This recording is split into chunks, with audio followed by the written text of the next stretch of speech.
கொஞ்சம் அவங்களுக்கு போய் பஸ் போய் வந்துட்டு அன்பா கிடைங்க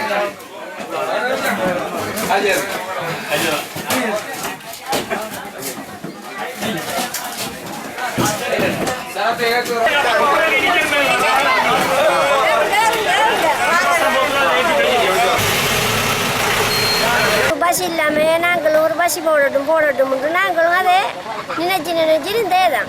இப்போ எங்களுக்கு எவ்வளோ ஒரு சந்தோஷம் இந்த பஸ் வந்ததால். அதிலிருந்து இங்கே சேக்கஞ்சான செஞ்சு இறங்கி நாங்கள் இவ்வளோ கஷ்டப்பட்டு வந்து இறங்கி இப்போ எங்களுக்கு இது எவ்வளோ நன்மை தெரியுமா? இந்த பஸ் போட்டதால் எங்களுக்கு நன்மை. நன்மையாக தான் எங்களுக்கு பஸ் வரதால் எங்களுக்கு